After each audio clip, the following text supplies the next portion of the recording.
Hey, what's up guys, your boy IronSmasher 1024 here. Welcome back to another unboxing video, and today we're gonna be unboxing this new awesome OIVO grip right here controller for the Nintendo Switch. So let's go. Let's see, we got the box right here. It's pretty rectangular, so I kind of had to be a bit further from my phone. And might I say, this is very sus right here. Basically, this is the controller I got today in order because why not? Get my friendly neighborhood box cutter because it looks like a lightsaber, or at least half of it does. There we go.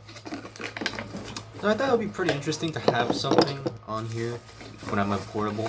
I try to be more portable, but it's kind of hard to be when you have Joy-Con drift. That's why I bought the third-party Joy-Cons, if those who saw the video. All that. Got the wrapping. Oh my gosh. So this basically has some parts we can do with it. It has turbo mode and a few other things. First we have our traditional booklet, which I might consider reading. I don't know why we have Illuminati triangle, but with Japan, arigatou gozaimasu. Here's the product itself. It's very huge. That's what she said. It looks very interesting. We have our buttons right here and everything. What's more interesting is that we have some extra stuff we can do with it. For starters, we have changeable analog sticks right here, which to make it more of an enhanced. Shit, I hate dropping stuff. To get more of an enhanced experience, we have very cool, interesting analog sticks. I might use this one more because it's more sturdy. This one looks more of a fake ass DualShock 3 controller. And of course, we have our one that looks like a gaming controller. You could probably just take it out like this, easy so. Peel in, peel off, change it in. And it is kind of hard because the thing does move a lot. If I could just, there we go. Very nice. Alright.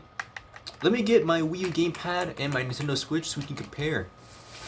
Alright guys, for our first victim we have the Wii U gamepad against the OIVO. So, based on the shit right here, it actually looks very big. Like, it's obviously more taller than this one. And in fact, it's also very long. Pause. Thickness is actually still skinnier when it comes to this one than this one. Very interesting. Then we have our Joy-Cons with the third-party Joy-Cons. Obviously it's longer still, and still taller, shockingly enough. But yeah, let's see this boy on the dude grip. I'm excited. Hey guys, sorry, this is my second attempt me recording this because for some reason the rest of the video got corrupted, and it's right there, me editing. But yeah, so I thought why not re-show it for what for the pretty much the part that got corrupted. This is me putting in my Switch to the OIVO. For right here. It's very interesting because you have to do it in a very certain way to the point where it helps connect to the port on the bottom here, and the plastic really helps make it in, so obviously it's connected like so. For what I have noticed, this thing does not have a wake-up call, which is kind of shocking because what I thought if you were to connect it, basically it would just be easy peasy, but I guess not, so we're gonna manually put it in. I'll turn it on with the Switch, and of course it automatically is connected to it. It doesn't say anything about USB. Oh, never mind. It says USB right there. But it is pretty interesting though that it's connected to it like this. Now, of course, I did test in a few games like Smash Bros and everything else off camera, and it's very interesting. The analog sticks are very good for triggers, especially if we're to play gun, like games that have gun, obviously shooting games. And the analog stick for this side is amazing. Like I said earlier, I switched to I prefer this very much analog stick right here that gives me more precise movement, and of course move back and forth. And I still, even though I don't like the other two analog sticks I showed off earlier, I still like this. I do like the fact that you could still change it because it gives it more the customer more options to switch out to something more if they like, which I do like. Turbo button, I'm gonna be honest, I haven't got a chance to try it, but it's very interesting if people want to use it, and I might consider using it. The D-pad is actually pretty good.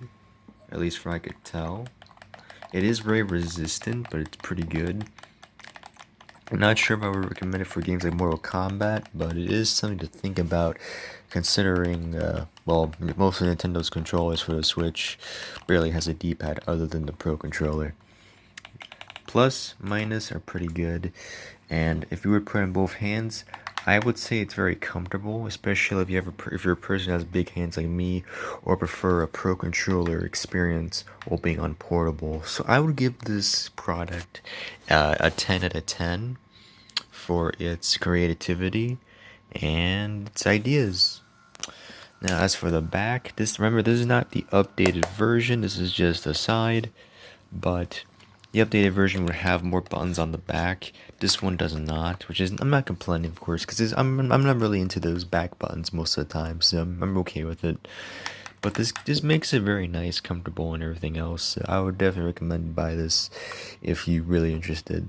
And of course, this pops up on Instagram most of the time. So yeah, I got this on Amazon, so you guys can check it out from there. But I would definitely recommend it, and yeah, I would have fun with this. Anyways, thank you guys so much for watching this video. I hope you guys enjoyed it. Please guys subscribe for more unboxing videos, and of course other games. And I'll see you guys later. Have a good day, everyone. Peace.